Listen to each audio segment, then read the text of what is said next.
Hello from Southern Ontario. It is October 8th. So, Satirical Sarah, you decided to make a video regarding a comment I'd made on one of your videos. I got no problem with that. It's the beauty of social media. We can exchange our differing opinions. Should they differ, and indeed it seems they do. We can do this until Bill C-63 is passed. You mentioned you read an article rather than actually read the federal court ruling. Well, if you don't want to read the actual legislative, the bills, or in this case, the ruling from the federal court, as regards Bill C-63, I think you should see the Canadian Constitution Foundation's number of videos on Bill C-63. But let's move into the occupation of Ottawa that you had mentioned. If we start with a dictionary, occupation, the act of controlling a region by armed force. Different dictionaries, of course, word things slightly differently. Often you'll see the example of the German occupation of France during the Second World War listed as an example under occupation.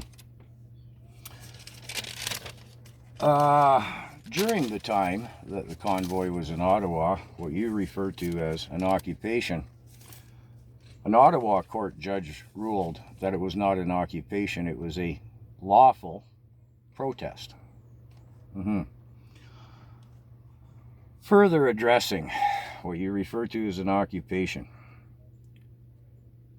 Well, here's a good example. There's been multiple court rulings that say was not an occupation. Chris Barber and Tamara Leach are still in court. The judge there had to admonish the Crown and explain to him was not an occupation, and to not use that inflammatory term, because by legal and dictionary definition, it's not an occupation. What else did you have to say? Oh, well, had you have read the federal court ruling on the enactment of the Emergencies Act, the mainstream media referred to it as unnecessary and unjustified. But written in the court's rulings, again, should you care to read it, it was unnecessary, unjustified, and illegal under two sections of the Charter, and it lists those two sections, 89.1 and 89.3 or something. I don't know. I didn't go back and fact check myself. I made videos about it before. This is a federal court. It's not a small claims court, one should note. You also said emergency vehicles were blocked from getting places. No. That was mainstream media propaganda. The Ottawa and Ontario Provincial Police had liaison officers working with the protesters. Everything was kosher until the enactment of the Emergencies Act, and I don't know, maybe you were referring to emergency vehicles from getting places in situations other than Ottawa. Blocking border crossing. Coots, Alberta, they were on the secondary roads and weren't blocking the highway or the border crossing at all until the RCMP closed the highway, and that got the Albertans a little bit agitated and things went a bit sideways for a while there. The Ambassador Bridge was actually closed on the American side, and again things went a little sideways there. Now this one, some lady stepping in front of a horse and almost being trampled. Well, now I'm going to give you the benefit of the benefit of the doubt here, Sarah, that you didn't see any footage from that, because the Toronto police marched their horses into the crowd, catching the crowd unaware, and the lady didn't step in front of the horse stepped on her and another fellow. The footage is quite clear.